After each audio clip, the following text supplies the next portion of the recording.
இன்றிலிருந்து விஜய் அவர்களுக்கு முதலமைச்சருக்கான கான்வாய் பாதுகாப்பு வழங்கப்படுகிறது என்று நமக்கு காவல்துறை வட்டாரங்கள் தகவல் தெரிவிக்கின்றன.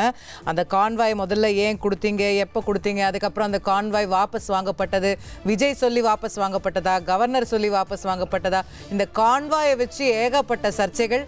இப்போ அதிகாரப்பூர்வமாக அவர் சீஃப் மினிஸ்டர் டெசிக்னேட்டாக இருக்காரு. நாளை காலை 10 மணிலேருந்து அவர் தாங்க முதலமைச்சர்.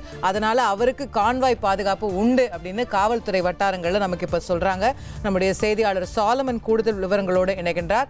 சாலமன், இந்த கான்வாய் பாதுகாப்பு அப்படிங்கிறதுல என்னெல்லாம் அடக்கும், அதுக்கு முன்னாடி ஏன் அது விளக்கப்பட்டது, அது பற்றியெல்லாம் கூட விளக்கம் கொடுத்திருக்காங்களா இப்ப காவல்துறையில? சாலமன், முதல்வர் விஜய்க்கு கான்வாய் பாதுகாப்பானது இன்று இரவு முதல் செயல்படும் என தமிழக காவல்துறை தரப்புல ஒரு தகவல் தெரிவிக்கப்பட்டிருக்கிறது.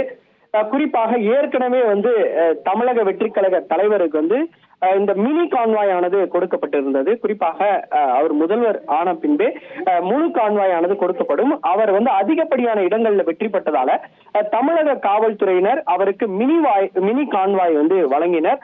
அதன் பேரிலேயே எந்த விதமான விஐபி எஸ்கார்ட், அதே போன்று மற்றும் டிஐஜி தர்மராஜ் தலைமையில மொத்தம் 6 வாகனங்கள் அடங்கிய மினி கான்வாய் ஆனது அவருக்கு வழங்கப்பட்டது.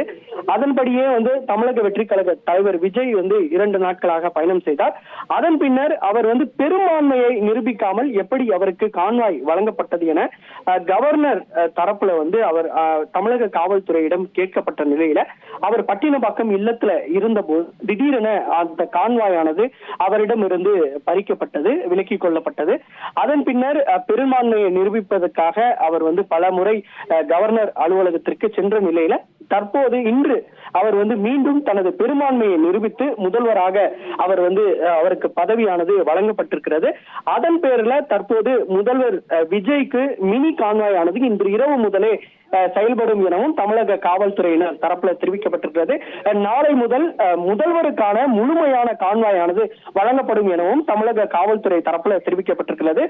ஏற்கனவே எந்த இடத்துல இருந்து, அதாவது பட்டினப்பாக்கம் இல்லத்துல விஜய் இருந்த போது தான் அந்த கான்வாய் ஆனது விலக்கி கொள்ளப்பட்ட நிலையில அதே பட்டினப்பாக்கம் இல்லத்துல அவர் மீண்டும் கான்வாயுடன் செல்ல இருப்பதாக தகவலானது தெரிவிக்கப்பட்டிருக்கிறது.